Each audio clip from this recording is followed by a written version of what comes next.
On sait tous qu'en 2022, ils ont donné la Coupe du Monde à Messi, tout était déjà écrit. Même les Français voulaient que Messi la gagne, le penalty au début de la finale contre l'Argentine avec Dembélé.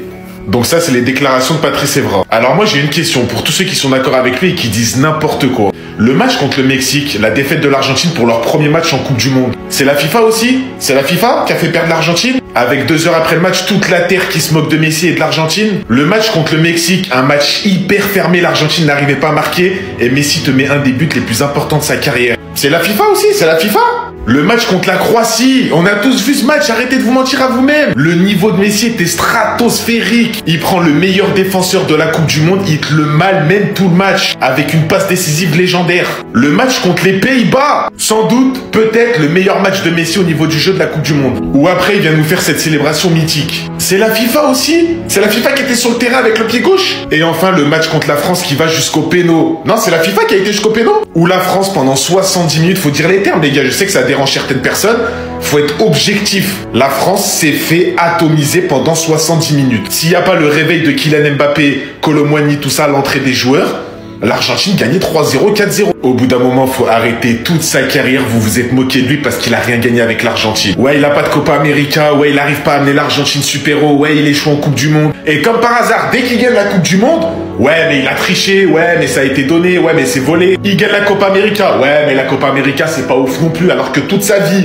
vous vous êtes moqué de lui parce qu'il a pas gagné de Copa. Ça, en fait, c'est tout simplement le prix à payer quand t'es le meilleur joueur de l'histoire. Il y en a, vous êtes tout simplement des rageux. Parce qu'on sait qu'au fond de vous, dans vos têtes, vous savez qu'il a fait une Coupe du Monde de malade mental. Vous le savez au fond de vous qu'il mérite. Mais tellement vous avez la haine de le dire, tellement vous n'êtes pas content que Messi a gagné la Coupe du Monde, eh ben vous mentez. Ouais, il a triché, ouais, il a été donné, ouais, il a mis que des pénaux. Quand c'est les autres, ouais, les pénaltys, faut les mettre. Mais quand c'est Messi qui met des pénaltys, ouais, il met que des pénaltys. Alors que je sais très bien qu'il a fait une Coupe du Monde de malade dans le jeu. La Coupe du Monde de Messi est totalement méritée. La FIFA a donné la Coupe du Monde à Messi, vous m'avez bien entendu. On peut arrêter de faire genre, on le sait tous les gars. C'est pas moi qui le dis, c'est Patrice Evra. On sait tous qu'en 2022, ils ont donné la Coupe du Monde à Messi, tout est déjà écrit. Même les Français voulaient que Messi la gagne. Le penalty au début de la finale contre l'Argentine avec Dembélé. Patrice, pourquoi?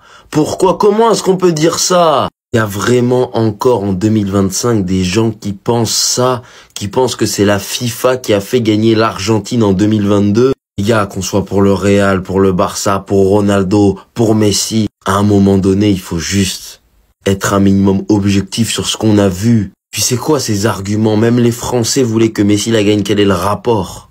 Il parle du penalty obtenu par Di Maria. Je suis désolé, vous regardez, il y a penalty les gars. C'est pas la plus grande erreur d'arbitrage de l'histoire du football que de siffler ce penalty-là. Et puis surtout, pour moi, vous avez la mémoire courte, parce que cette Argentine, c'est la meilleure équipe en 2022. Il n'y a aucune équipe qui s'est assise à la table de cette Argentine-là. C'est pas de la faute de l'Argentine si l'Espagne a perdu contre le Maroc, si l'Allemagne n'a pas passé les poules, si l'Angleterre a perdu en quart, si l'Italie n'était pas qualifiée, si le Portugal s'est fait éliminer contre le Maroc. Puis surtout, ils l'ont pas gagné si facilement que ça. Ils perdent le premier match contre l'Arabie Saoudite, on s'en souvient tous, le discours d'Hervé Renard. Ils jouent leur qualif pour les 8e contre le Mexique. Et là, il y a cet homme qui te lâche un banger, évidemment. Après, je suis d'accord, contre la Pologne, pour moi, il n'y a pas pénalty. Je vous le dis, si vous vous souvenez très bien du péno de Messi contre Chesney, il n'y a pas péno pour moi.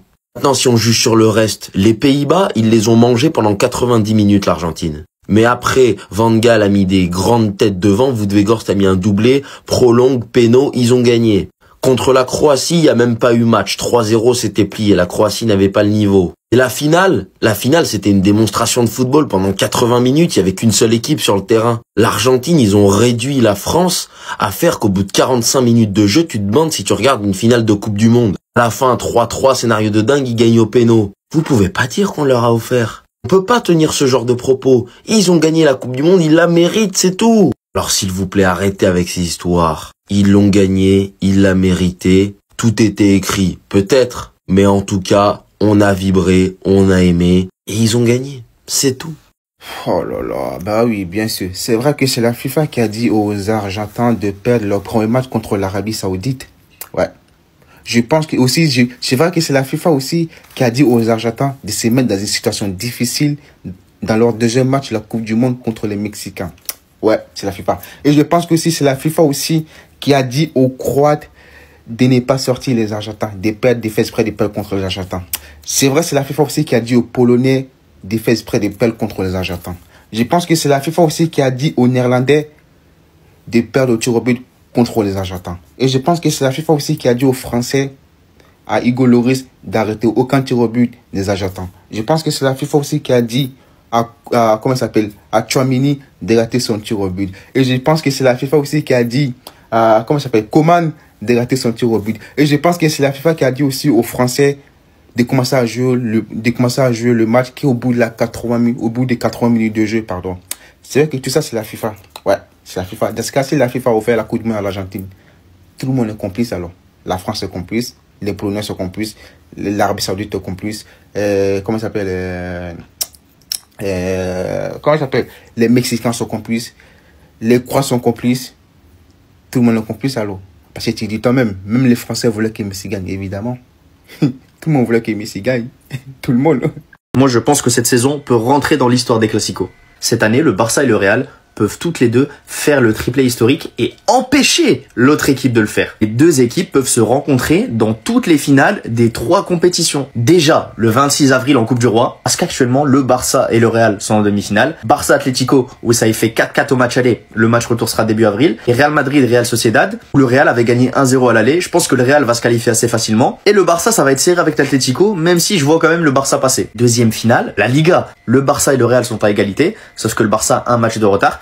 Ok, mais il restera un match décisif à la 35e journée entre le Barça et le Real. Si les deux équipes continuent d'enchaîner les victoires en Liga, on peut tous penser que le titre se jouera lors du Classico, lors de la 35e journée. Dernier titre, ça c'est le moins sûr, ce sera la finale de Ligue des Champions, parce que le Real et le Barça ne sont pas sur le même tableau, ils peuvent se croiser seulement en finale. Attention, c'est pas gagné, parce que le Real doit déjà affronter Arsenal en quart, je pense que le Real va battre Arsenal, mais ils devront sûrement affronter le PSG en demi-finale. Et là, ça va être vraiment compliqué pour le Real Madrid. Pareil de l'autre côté pour le Barça qui, je pense, va passer contre Dortmund. Mais contre le Bayern ou l'Inter, ça va être autre chose.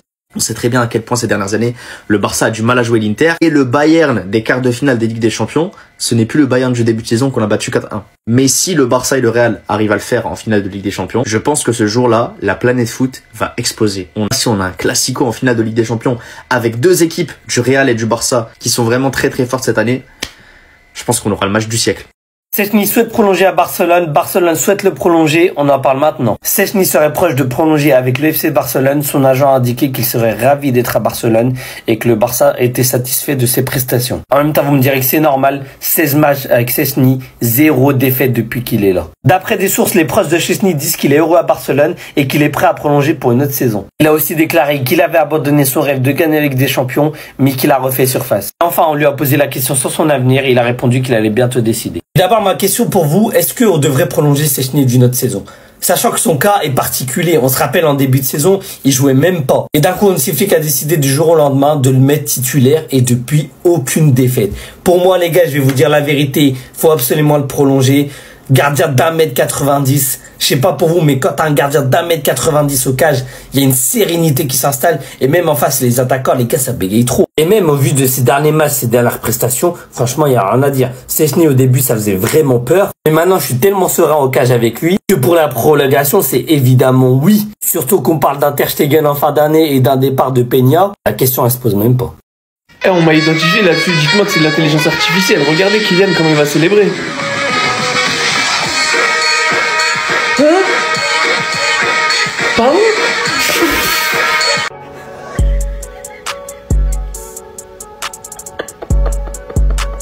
Non. T'as battu le rival madrilène. Je veux bien. Jusqu'au penalty. Je veux bien. Tu célèbres. Tu exultes. Tu extériorises ta joie. Je veux bien. Mais là, à quel moment d'un être humain, tu vas voir les supporters de l'Atlético en face de leur virage. Et tel un animal,